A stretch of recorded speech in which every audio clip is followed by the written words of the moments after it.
si my God, I think naman mag-trust siya, no? Pero ayun, di ba, is transfer siya. Kuman niya si Naomi. O Naomi means plasan. Say plasan. Si Naomi speaks about Israelites. And then here comes yung dua anak. Mga gwapo kayo ni. Si Malon o si Chimyon. Si Malon. Si Chimyon. Si Malon, ang meaning ala sa Hebrew is sickness, disease. Si Chimyon, ang meaning ala sa Hebrew is death. Dying or death. Kung sa mga parents na ron, kung na may mga parents nito, or kami soon, nananakay plano ng mga anak, ayaw ikaw tunantay ng mga anak, o Malon o Chimyon. In Jesus' name. Ang wisdom, receive it. Eh, kamakuliyo ang good, ang ilang mga negosay, maghimos kami according sa ilang present situation. Kung nasa sa isang nagsakit sila, kung mga nakugal sila, kung gusto nila papa ng tayo na disease or sickness, ang kinsa yung bawas, naglalang ulit sickness, naglalang ulit si Malon! Malon! Nasa naman niya! Gawin na nagawa ito. Ang nagawa, even the secret. Si Chimyon, of course, dying. So karon, tingnan ko sila sa lugar sa Moab. Sa Moab. Ang Moab, mga present Jordan. Okay? So, agay na po, 10 years sila dito. 10 years. Imagine 10 years. Kita mo, 3 years ba lang. Nagkakalit ako sa Mem Church. So, 10 years ka sa kalugar. Imagine, binig ko pa rin sa Moabites. Moab, muna sila karoon ng Jordan. Jordan yan. Mga guwapa, hindi mo na mga Jordan. Mga guwapa. Tanaway mo ba? Kung guwapa, mga Jordan. So, karoon nalita ko, 10 years na dito, of course, mga macho kami si Malon o si Chimyon, ang nalita ko, is naminyo sila. Si Malon, naminyo ni Ruth. O si Chimyon, naminyo ni Orpah. Okay? Ang Ruth, ang meaning sa Hebrew, tagatang mo sa Bible na meaning. Muna nga, kung mag-interpret ng Bible, dapat makuha nyo ng every meaning para makuha nyo ang pinaka-substance or context story. Okay? So, mga typology sila. Si Ruth is a type of the bride of Christ, the church.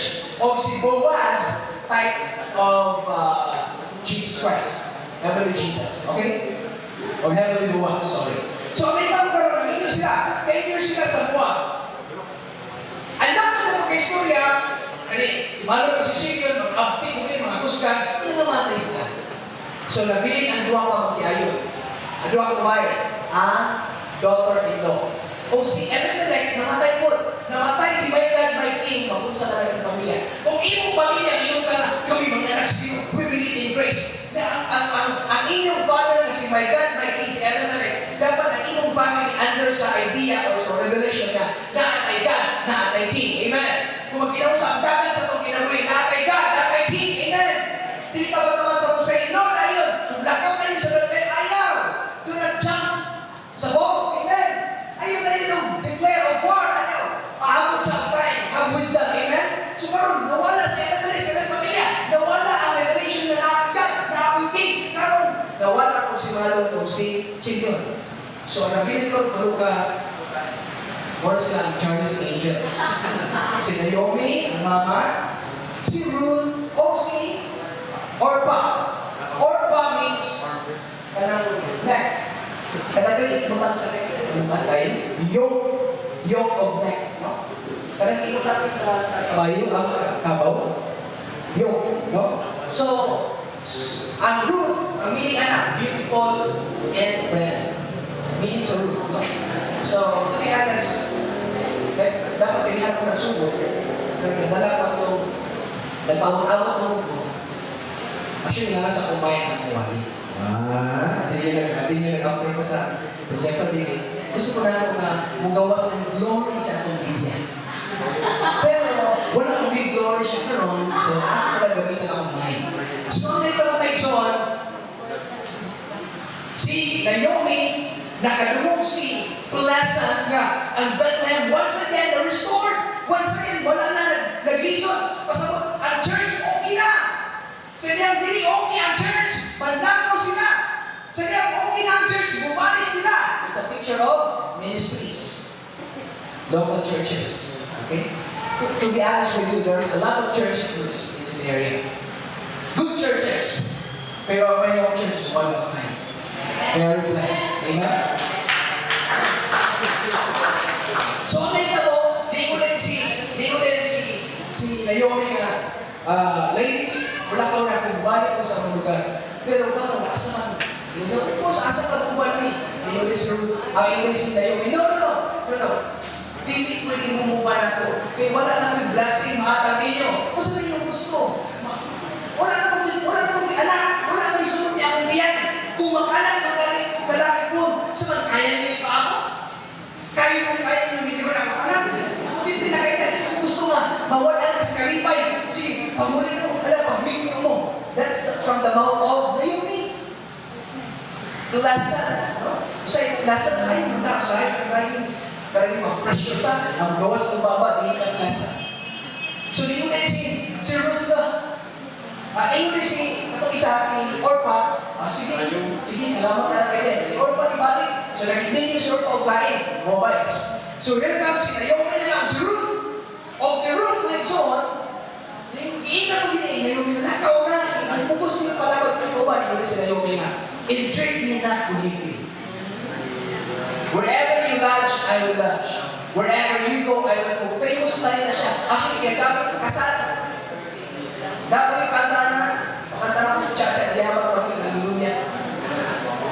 Intrigue me not to leave me. Ayaw ko intrigue mga biyahan. Ayaw ko pusa. Ang aking manatay is imo. Your God is my God. Kasi mo, grabe ni siya na Gentile. No? Gentile siya, pero siya sa God ni Naomi. Nagkakaw, Isaac, Abraham and Jacob, Abraham, Isaac and Jacob. So here comes, lisod kayo ng idea. Pero ang inunod, clean din siya. Kasi kasi ka, kuwag-kuwag na. Of course, isang hindi ma-pressure ka na. Lahat ng pag-iso rin, hindi sila iso. Pagkabot na ito, back to zero, okay? Ang ibuhat mo ko ni Elimelech, my God like me. Iyan ibaliga yan kaptanan. So wala sila possession dito sa Bethlehem. Naan diyan kay agaw. Pagkabot ito, ang ito is public yung parang publisin kayo. Pero bisan pa man ay balay nyo magaway dito sila kuyo. I-imagine lang ninyo, gamitan nyo yung sanctified imagination na nasa sa kabalay na nagkuyo. Pero kung silang kanon, walang sila kanon. Of course, kalipay ang mga taga-Bethlehem, kaya sa lives. Ano si Naomi? Ano si Naomi? Ibalik ka ba ka mo, Naomi? Naomi, huwag ka mo, kalipay nila mo. Sa Naomi, ay na mo nito ako, Naomi! Tawag ko niyo, Mara. Mara means Peter. Imo nga lang na Mara, hallelujah, butang yun ang age para kaya age mo, it's grace. Mara. So, great motivation. Nausap yun si Naomi nga. Dito na po yan tinabuhi. Pero isa pa man ilan siya sa Bethlehem. Are you following, church? Are you following? Are you following sa story? So here comes, ang challenge ko is kung saan natin pabuhi everyday. Kung saan natin pabuhi everyday.